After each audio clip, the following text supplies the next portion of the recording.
Мәселелеріне bağlı. Бүгінгі біздің тақырыбымыз инфляция. Өткен тақырып ақшаның қасиеті болғандықтан, инфляция осы ақшаға тікелей байланысты. Енді бүгінгі тақырыбымызға көшетін болсақ, инфляция бұл тауарлар мен қызметтер бағасының өсуі. Инфляция кезінде, яғни ақшаның құнсыздануы. Ақша, яғни өзінің күнделікті қолданып жүрген сұраныстағы сатып алу қабілетінің төмендеуі. Инфляция, яғни осы инфляцияға тоқтала кететін болсақ, инфляция бағаның өсуі арқылы көрінетін сұраныс пен ұсыныстың және ұлттық шаруашылықтың тепе-теңдікте еместігі. Инфляция, яғни латын сөзінен аударғанда, инфляцион қампаю деген мағынаны білдіреді. Ең алғаш осы инфляция 1861-65 жылдағы азаматтық соғыс кезінде пайда болды деген деректер бар. Инфляция дегеніміз, яғни жаңа айтып кеттік, баға деңгейінің тұрақты көтерілуі салдарынан ақшаның құнсыздануы. Осы инфляциядан бізде дезинфляция және дезинфекция деген термин сөздер туындайды. Дефляция дегеніміз, яғни экономикада бар тауарлар мен қызметтер бағаларының арзандауы. Ал дезинфляция дегеніміз бағаның өсу қарқынының төмендеуі. Яғни бұл біздің инфляция тақырыбындағы ең негізгі термин сөздер. Осыларға назар аударамыз. Инфляцияның түрлері себептер мен нәтиже бойынша инфляция ашық және жабық болып бөлінеді. Қазір бұда келесі слайдта жақсылап тоқталамыз. Инфляцияның негізгі себептері, яғни халық шаруашылығының әртүрлі салаларындағы қор жинау мен тұтынудың, сұраныс пен ұсыныстың, мемлекеттік табыстар мен шығындардың, несиенің, капитал көлемі мен мөлшерінің, айналымдағы ақша массасының мөлшері мен шаруашылықтағы ақша сұранысының тепе-теңдігінің бұзылуы, яғни бұл мысалдарынан ақшаның құнсыздануы пайда болады. Инфляцияның түрлері, яғни бағаның өсу қарқыны бойынша баяу, орташа қарқынды болып көрінеді.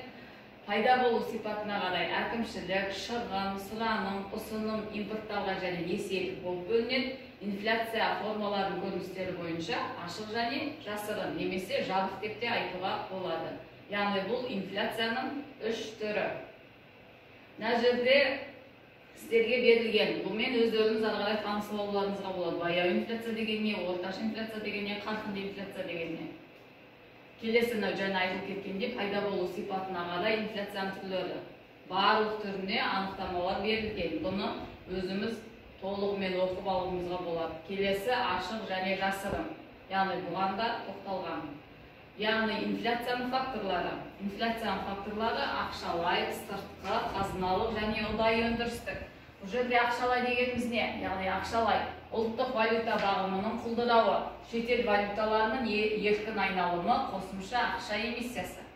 Сыртқы, яғни экспорттың артуы, шетелдің тауарларының бізге көп келуі, яғни шетел валюталар түсімінің ұлғаюы, мемлекеттің сыртқы қарызының шамадан тыс өсуі, сырттан қарыз алу, яғни бұл сыртқыға жатады. Келесі қазыналық. Бұнда ақша эмиссиясы есебінен бюджеттік тапшылықты жабу, жарнама салықтардың өсуі. Келесі ұдайы өндірістік. Бұнда тауар өндірісі тоқырауы, немесе өндіріс көлемінің азаю жағдайында пайда болады. Осы төрт фактор инфляция негізгі факторлары болып саналады. Келесі инфляцияны реттеу шаралары. Инфляцияны реттеу үшін біз не істей аламыз? Экономиканы сауықтыру, қызмет көрсету нарығын дамыту, саналы инвестициялық саясатқа көшу, дәстүрлі емес тауарларды нарықтық айналымға тарту, кіші және орта бизнесті дамыту және қаржы несие жүйесін құру. Келесі үш термин сіздерге беріледі. Ақша реформасы, девальвация және ревальвация. Бұлар дегеніміз не?